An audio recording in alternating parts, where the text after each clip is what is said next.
Hello everyone, welcome to my page channel.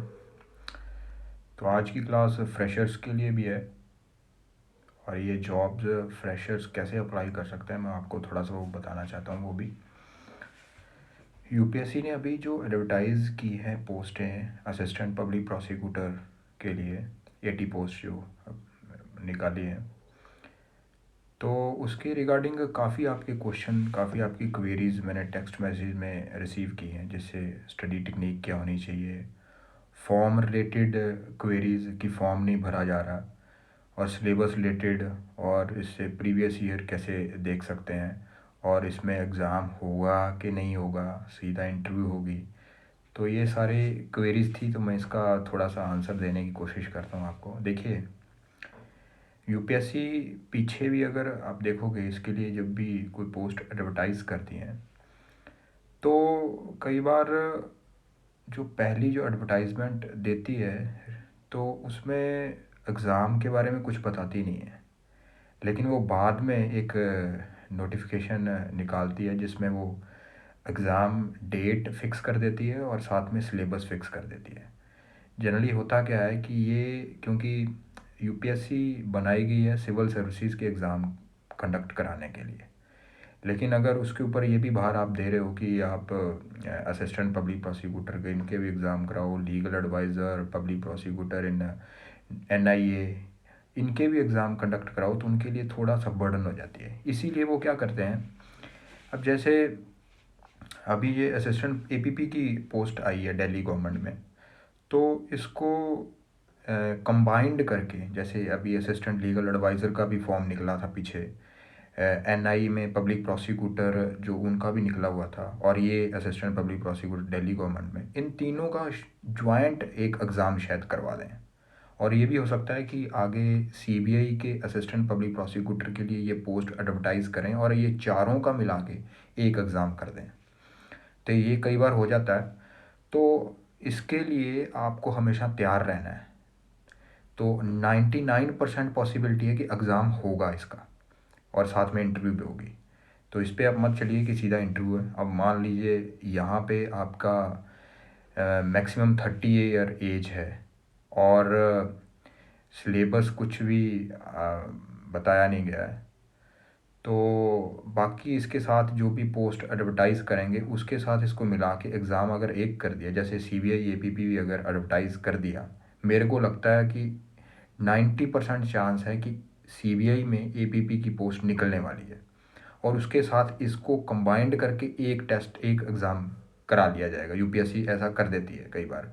या फिर legal adviser की जो पोस्ट निकली हुई है, असिस्टेंट लीगल एडवाइज़र की जो अभी भरी है लोगों ने, और इसके साथ जो पब्लिक प्रोसिक्यूटर एनआईए में, इनको सबको ज्वाइंट करके एक एग्ज़ाम करा, ये भी हो सकता है।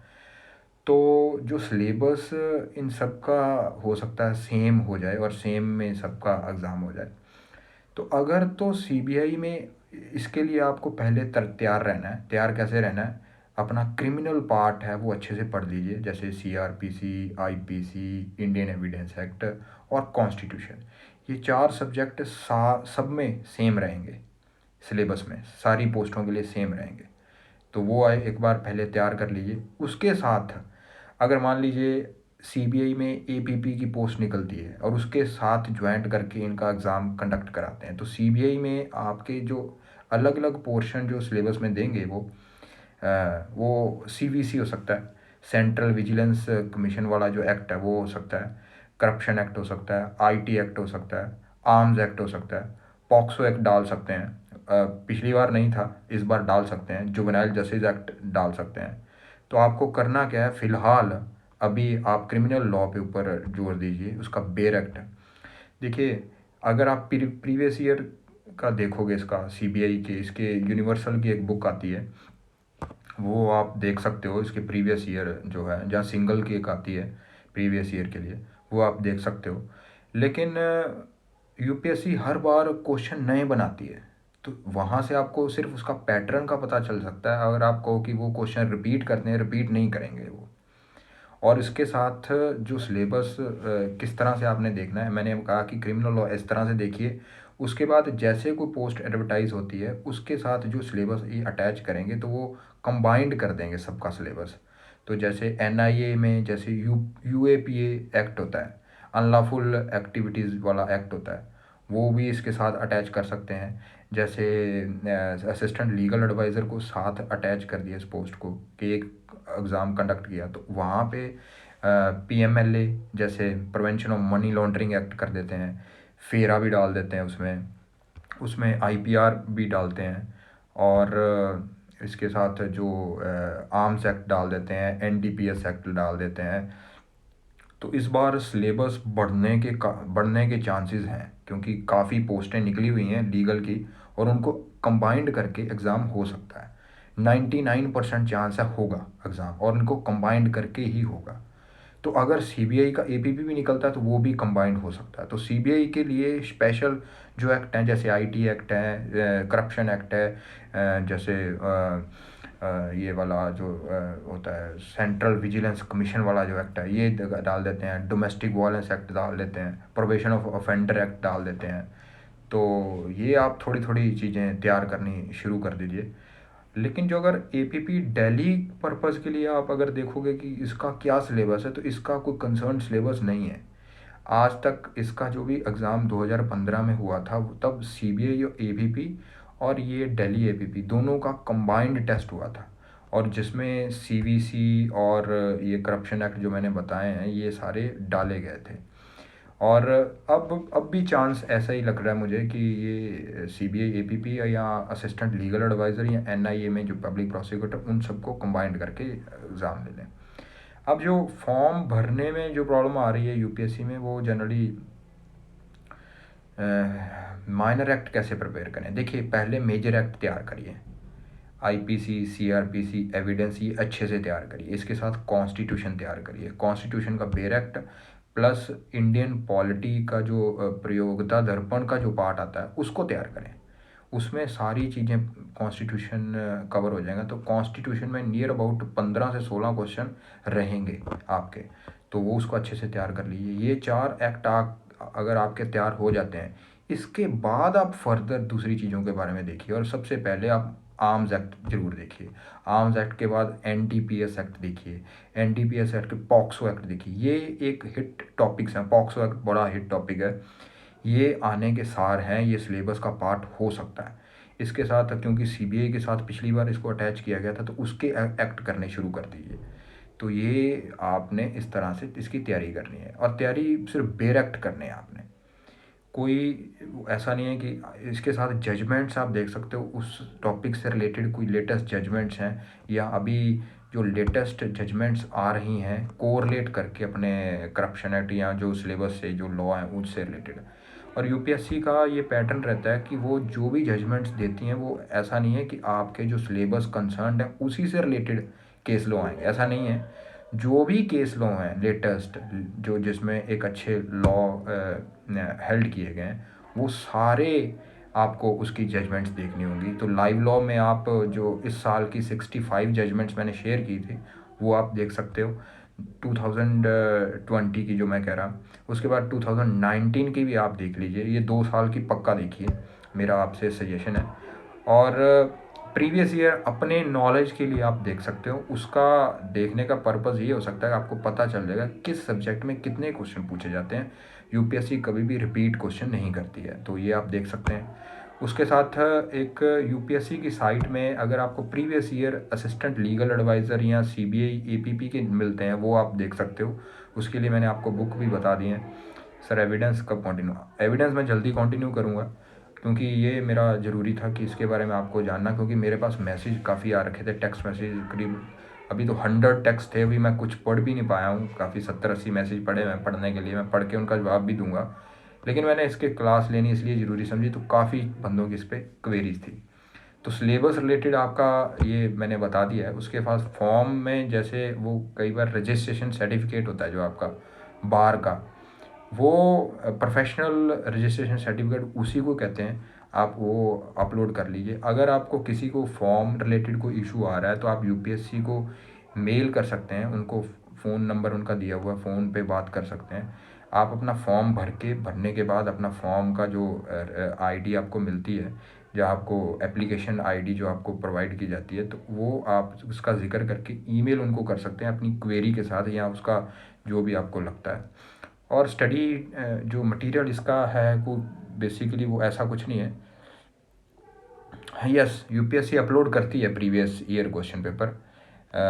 कई बार वो वहाँ पे होते हैं सर फॉर्म्स। फॉर्म्स यूपीएससी में ही है, ये यूपीएससी की साइट पे आप जाओगे तो वहाँ पे आपको फॉर्म मिल जाएगा। तो वहाँ से ही आपने फिल करना है। किसी ऐसे कैफ़े में चले जाइए जो अक्सर ये फॉर्म भरते हैं, तो वो आपसी हेल्प करेंगे। आपको कुछ नहीं लगता तो आप मुझे टेक्स्ट मैसेज कर सकते हैं, आपका कोई और क्वेरी है तो। और इसका प्रीवियस ईयर जो है वो आपको सिंगल की बुक और जो मैंने यहाँ का यूनिवर्सल की बुक वहाँ से भी अवेलेबल हो सकते हैं, वो ऑनलाइन है, अवेलेबल है। तो आप मुझे दिखा दीजिए अगर आपको लगता है तो। वह अदरवाइज़ वो सारे सेम ही हैं, तो वो आप वहाँ से आप बाय कर सकते हो।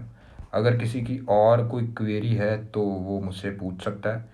और मैंने बताया कि ये ऐसा नहीं है कि इसमें 3 साल का जो एक्सपीरियंस है जैसे एपीपी दिल्ली के लिए, तो वो ही बंदे भरेंगे, क्योंकि सीबीआई एपीपी में जो पोस्ट निकलती है वो फ्रेशर भी भर सकते हैं। तो क्योंकि वो सारे बंदे अगर सीबीआई एपीपी भर सकते हैं, क्योंकि वहाँ पे भी मैक्सिमम एज 30 ही होगी। तो अभी से इस चीज़ की तैयारी कर दीजिए, क्योंकि पेपर अगर कंबाइंड हो गया तो आपको एपीपी दिल्ली के लिए भी बैठना पड़ेगा। Even though you are not qualified because आपके पास 3 साल का एक्सपीरियंस नहीं है, लेकिन एपीपी सीबीआई के लिए आप भर रहे हो, तो दोनों का एग्ज़ाम अगर सेम आ गया तो आपको दिक्कत हो सकती है। इसीलिए वो सिलेबस जो मैंने बताया है वो अच्छे से कर लीजिए, और ये 4 एक्ट अच्छे से पहले कर लीजिए। हरियाणा जुडिशरी की अगर आप तैयारी कर रहे हैं तो उसके साथ साथ ये भी हो सकता है। देखिए जनरली मैंने देखे हैं कि लोग सीबीआई एपीपी के लिए बहुत इंटरेस्टेड रहते हैं, जुडिशरी में जाना पसंद नहीं करते। तो ये आपका अपनी इंटरनल चॉइस है। मेरा आपको सजेशन ये है कि वाकई ये प्रोसिक्यूशन वाली जॉब ज़्यादा बढ़िया रहती है, जो मेरा पर्सनल एक्सपीरियंस भी है। तो आप इसके लिए अच्छे से मेहनत करें, और मैं जल्दी अगर आप चाहोगे तो मैं इसके ऊपर अपनी जो एक क्रैश कोर्स स्टार्ट करूँगा, जो गूगल मीट पे होगा या ऐसा कुछ ऑनलाइन प्लेटफॉर्म देखूँगा। और इस पे आप मेरे साथ जुड़ सकते हैं। और किसी की कोई क्वेरी है तो आप मुझसे पूछ सकते हैं। जिनका मैं मैसेज पे जवाब नहीं दे पाया, क्योंकि मैसेज मेरे पास काफ़ी आ चुके हैं, 70-80 मैसेज ऐसे हैं जो पढ़ने वाले अभी पड़े हुए हैं, बाकियों के मैंने जवाब दे दिए हैं जैसे जैसे मुझे मिलता रहता है। Sir the registration in the state bar will not cover experience. देखिए, जो रजिस्ट्रेशन आपका bar council of concerned state में है वो कवर माना जाएगा, लेकिन आपको वो सर्टिफिकेट कई बार नहीं देते हैं, क्योंकि वो आपसे पूछते हैं कि आपने प्रैक्टिस की है या नहीं की है। तो इसीलिए कंसर्न्ड बार एसोसिएशन, जैसे मैं मान लीजिए रोपड़ का रहने वाला हूँ, मैंने bar council of Punjab and Haryana में अपनी रजिस्ट्रेशन करा रखी है, और रोपड़ के बार एसोसिएशन में मैंने नहीं कराई हुई है। तो अगर मान लो मैं तैयारी कर रहा हूँ, मैं प्रैक्टिस में नहीं हूँ, तो पंजाब एंड हरियाणा जो हाई कोर्ट का जो आपका बार का जो सर्टिफिकेट आपको दिया हुआ है वो चल जाएगा at the time of filling form.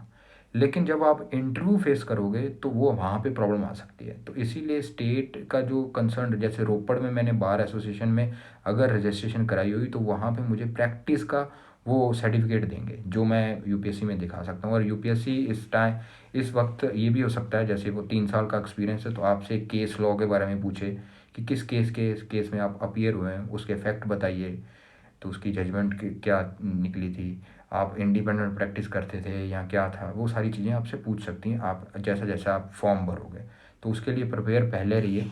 और सीबीआई एपीपी के लिए, क्योंकि sir kindly share the question paper. देखिए क्वेश्चन पेपर आपको बुक में प्रोवाइड मिल जाएगा, उसमें दिक्कत वाली बात नहीं है। वो जो आप सिंगल या उसमें देखोगे यूनिवर्सल में, क्योंकि मेरे पास ऐसा अभी है नहीं है। मैं कोशिश करूँगा, अगर मेरे पास होता तो मैं आपको प्रोवाइड कराऊँगा। तो आपकी इससे रिलेटेड और भी कोई क्वेरी हुई तो आप मुझे टेक्स्ट मैसेज कर सकते हो, मैं कोशिश करूँगा उसके जवाब देने के लिए। और इसका सिलेबस है, जो सिलेबस मैंने आपको बताया कि ये क्रिमिनल लॉ पहले करिए, उसके बाद बाकी एक्ट को देखिए। और सीबीआई एपीपी वाले जो एक्ट हैं वो क्योंकि पहले क्रिमिनल लॉ अगर आपने मेजर कर लिया, उसके बाद सीबीआई एपीपी वाले जो हैं एक्ट वो करने शुरू करें। उसके बाद आप जो यूएपीए वाला एक्ट है वो करिए, मनी लॉन्ड्रिंग एक्ट वो करिए, फेरा है वो करिए, एनडीपीएस है वो करिए, वो साथ साथ आप देख सकते हो। अगर आप हरियाणा की तैयारी कर रहे हो तो वो आपने पीटी के लिए पढ़ना ही है सारी चीज़ें, तो वो आपकी उसके साथ भी प्रिपेयर हो जाएगी। उसके साथ आपने अटैच करके ये अगर एग्ज़ाम की डेट जल्दी आ जाए तो उसके अकॉर्डिंग आप कर सकते हो। तो आज की क्लास इतनी ही है। आप पढ़ते रहिए, क्योंकि अभी काफ़ी आगे भी नोटिफिकेशन आने वाले हैं लॉ से रिलेटेड।